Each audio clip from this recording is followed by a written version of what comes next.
घरामध्ये भाजीला काही नसताना असा हा मस्त चमचमीत गावरान बेत तुम्ही सुद्धा एकदा नक्की करून पहा। पिठलं भाकरी आणि ठेचाचं नुसतं नाव जरी घेतलं तरी 100% तोंडाला पाणी आल्याशिवाय अजिबात राहत नाही। आमच्याप्रमाणे तुमच्या घरी सुद्धा असा हा मस्त चमचमीत गावरान पिठलं भाकरी आणि ठेचाची थाळी नक्की ट्राय करा। तुम्हा सगळ्यांना एक निवेदन आहे, तुम्हाला जर माझ्या रेसिपीज बघायला आवडत असतील तर कुकिंग तिकीट मराठी चॅनेलला सबस्क्राइब करा, कारण 100% फुकट आहे। बाजूची बेल घंटा सुद्धा नक्की क्लिक करा।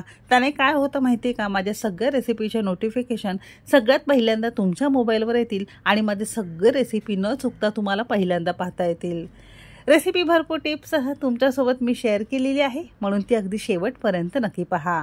चला तर मग वेळ न घालवता रेसिपीला सुरुवात करूया। पिठलं बनवण्यासाठी सगळ्यात पहिल्यांदा इथे आपण एका बाउलमध्ये अर्धा कप किंवा 100 ग्राम प्रमाणात बेसन पीठ घेतलेलं आहे, किंवा चणा डाळीचं पीठ सुद्धा म्हणू शकतो। सारख्याच कपने इथे आपण 1 कप पाणी घेतलेलं आहे। पाणी आपण इथे साधंच घेतलेलं आहे, थोडं थोडं पाणी घालायचं आहे आणि असं हे छान आपल्याला फेटून घ्यायचं आहे। जितकं तुम्ही फेटाल तितकी आतल्या सगळ्या गुठळ्या मुरतात आणि तुमचं पीठ अगदी स्मूथ असं तुम्हाला तयार मिळतं।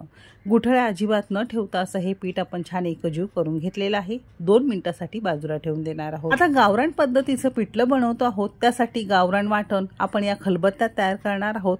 नवीन खलबत्ता बाजारातून आणल्यानंतर तो वापरण्यासाठी तयार कसा करायचा याचा व्हिडिओ तुमच्यासोबत मी शेअर केलेला आहे। बघितला नसाल तर नक्की बघा, त्याची लिंक खाली डिस्क्रिप्शनमध्ये दिलेली आहे। खलबत्त्यामध्ये वाटण बनवण्यासाठी 5 हिरव्या मिरच्यांचे तुकडे, 10 लसणाच्या पाकळ्या, 2 इंच आलं घेतलेलं आहे, 1 चमचाभर आपण यामध्ये जिरं घेतलेलं आहे। ही सगळी जिन्नस तुम्ही तुमच्या आवश्यकतेनुसार कमी अधिक करू शकता। खलबत्त्यामध्ये घालणार आहोत, नसेल खलबत्ता तर मिक्सरला सुद्धा तुम्हाला करता येईल। देठांसहित थोडीशी बारीक चिरलेली कोथिंबीर घालणार आहोत, अगदी चिमूटभर यामध्ये मीठ घालणार आहोत, म्हणजे वाटण पटापट तुमचं वाटलं जाईल। आता याला आपण जाडसर किंवा उभडतोबड मस्त कुटून घेणार आहोत। खलबत्ता असला की अगदी 1 मिनिटात तुमचं हे मस्त आणि पिठलं बनवण्यासाठी गावरान वाटण खलबत्त्यात तयार झालेलं आहे। तुम्ही मिक्सरला जरी करत असाल तर हे थोडंसं जाडसर तुम्हाला ठेवायचं आहे। खलबत्त्यात अगदी 1 मिनिटात तुमचं हा मस्त वाटण तयार झालेलं आहे, अगदी गावरान पद्धतीत। दुसरीकडे इथे आपण गॅसवर एक कढई गरम करत ठेवलेली आहे। कढई छान गरम झाली की इथे आपण 1-1.5 पळ्या तेल घेतलेलं आहे। तेल तुम्ही तुमच्या आवश्यकतेनुसार कमी अधिक करू शकता। तेल हलकं फुलकं गरम झालं की अगदी पाव चमचा मोहरी छान फुलून घेतलेली आहे, 10-12 कढीपत्त्याची पानं घातलेली आहेत, 1 मध्यम कांदा आपण इथे चिरून घेतलेला आहे। पिठल्यासाठी कांदा अगदीच बारीक न चिरता थोड्याशा मोठ्या मोठ्या फोडींमध्ये चौकोनी चिरून घेतलेला आहे। मोठ्या आचेवर हलका फुलका बदामी रंगावर किंवा सोनेरी रंगावर कांदा छान आपण इथे परतून घेतलेला आहे। परतलेल्या कांद्यावरच तयार ठेचा किंवा वाटण घालणार आहोत आणि याचा सुद्धा कच्चेपणा कमी होईपर्यंत मध्यम आचेवर 5-6 मिनिटं मस्त याला परतून घेतलेला आहे। सगळा कच्चेपणा कमी झालेला आहे, मस्त खरपूस हे छान झालेलं आहे। इथे अगदी पाव चमचा हळद घालणार आहोत, 2 चिमूट आपण यामध्ये हिंग घेतलेला आहे आणि इथे पिठल्याला छान चव येण्यासाठी 2 चमचे आपण इथे भाजलेला शेंगदाण्याचा किंवा दाण्यांचा कूट घेतलेला आहे। दाण्यांचा कूट या पिठल्याला घातला की मस्त पिठलं तुमचं छान तयार होतं, चवीला 1 नंबर लागतं। तुम्ही कधी करत नसाल तर एकदा नक्की करून पहा। हे सगळे जिन्नस पुन्हा आपण काही सेकंद मध्यम आचेवर चांगली परतून घेतलेली आहे। थोडीशी बारीक चिरलेली कोथिंबीर घालायची आहे। पिठलं बनवताय ना तर थोडीशी कोथिंबीर जास्त घालायची आहे, कारण कोथिंबीरीचा स्वाद या पिठल्यामध्ये अगदी मस्त येतो। मस्त भाजलेल्या फोडणीमध्ये पाव कप साधं पाणी घातलेलं आहे आणि पुन्हा याला छान आपण उकळी आणलेली आहे। अशी छान उकळी आली की पिठल्याला पुरेल इतकं चवीपुरतं आपण यामध्ये मीठ घालणार आहोत। तुम्ही तुमच्या चवीनुसार यामध्ये मीठ घालू शकता। पुन्हा असं छान एकजीव करून हलकीशी उकळी आणलेली आहे। मग अशी पाण्यामध्ये घोळवून ठेवलेलं चणा डाळीचं पीठ यामध्ये आपण घालणार आहोत। लक्षात असू द्या, या पाण्याला हलकीशी उकळी आल्यानंतरच आपल्याला बेसन पीठ घालायचं आहे। तुम्हाला इथे थोडंसं घट्ट जर वाटत असेल तुम्ही तुमच्या आवश्यकतेनुसार यामध्ये पाणी घालायचं आहे। इथे साधारणतः याच बाउलमध्ये आपण 1 कप भर पाणी घेतलेलं आहे। तुम्ही तुमच्या आवश्यकतेनुसार तुम्हाला पिठलं किती पातळ किंवा घट्ट लागत असेल त्यानुसार तुम्हाला यामध्ये साधं पाणी घालायचं आहे।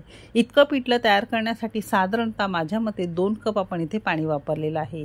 तुम्ही याची कन्सिस्टन्सी बघू शकता, तुम्हाला जितकी पातळ घट्ट आवडत असेल त्यानुसार तुम्हाला हे करून घ्यायचं आहे। थोडंसं वर खाली करून घ्यायचं आहे। हलकीशी उकळी आली की मध्यम आचेवर याला आपण झाकून शिजत ठेवणार आहोत। मध्यम आचेवर साधारणतः 4 ते 5 मिनिटात मस्त हे शिजून तयार होतं। फार जास्त याला वेळ लागत नाही। तुम्ही इथे बघू शकता असं हे झटपट गावरान पद्धतीचं मस्त ठेचा घालून तुमचं हे पिठलं खाण्यासाठी तयार झालेलं आहे। तर असं हे मस्त गावरान पिठलं तुम्ही सुद्धा नक्की करून पहा। गरमागरम वाफाळतं पिठलं झाल्यानंतर गरमागरम वाफाळती ज्वारीची भाकरी सुद्धा बनवणार आहोत। ज्वारीची भाकरी बनवण्यासाठी परातीमध्ये बरोबर 1 कप आपण इथे ज्वारीचं पीठ घेतलेलं आहे। त्यामध्ये चवीपुरतं थोडंसं मीठ घालणार आहोत। भाकरीच्या पिठाला थोडंसं मीठ घातलं की भाकरी तुमची मस्त चवीची तयार होते।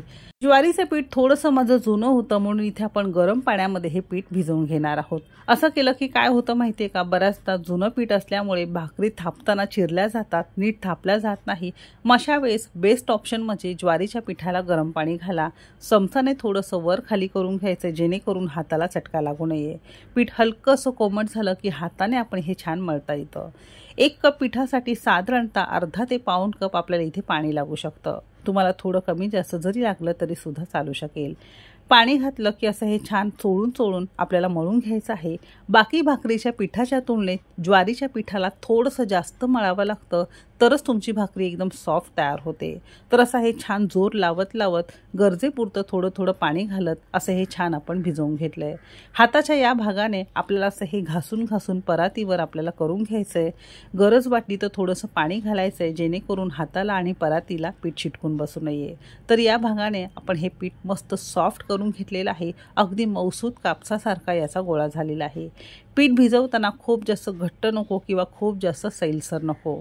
आपल्याला अशी ही परात धरायची आहे, खाली एक कापड ठेवायचं आहे जेणेकरून परात सुद्धा हलू नये आणि पीठ सुद्धा आपल्याला व्यवस्थित मळता येईल। तर असा हा स्मूथ गोळा आपण करून घेतलेला आहे। इतक्या भाकरीचे मी असे हे मोठ्या 2 भाकरी करून घेणार आहोत। तुम्ही लहान करत असाल तो गोळे आवश्यकतेनुसार लहान मोठे करू शकता।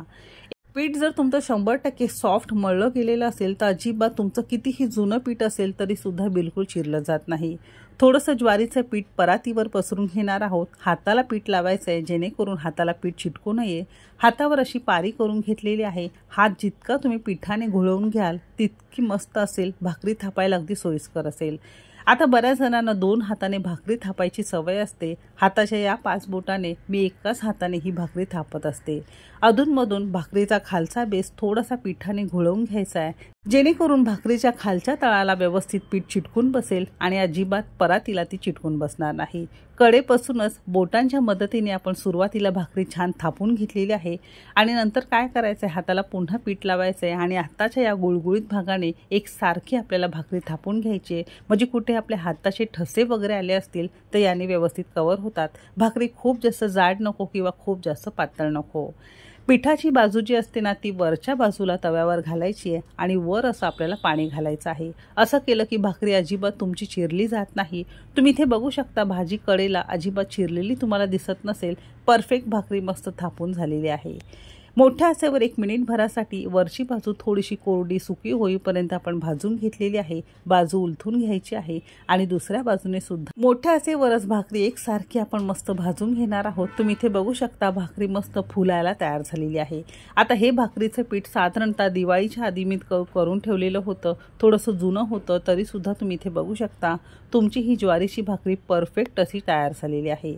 लक्षात असू द्या गरम पाण्यामध्ये ज्वारीचं पीठ मळायचं, पीठ चांगलं जोर लावून मस्त गुळगुळीत करून घ्यायचं तर तुमची भाकरी अशी ही मस्त फुलून तयार होईल आणि परफेक्ट तयार होईल।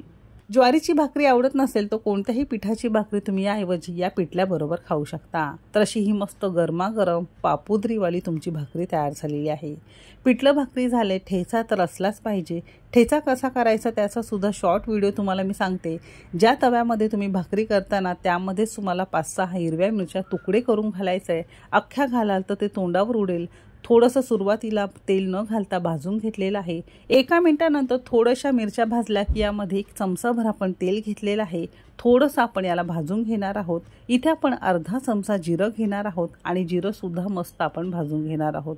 जिरं सुद्धा मस्त आपण भाजून घेणार आहोत। गॅस बंद केलेला आहे आणि गरम असताना आपण हा खलबत्त्यामध्ये हे दोन्ही जिन्नस काढून घेतलेले आहे।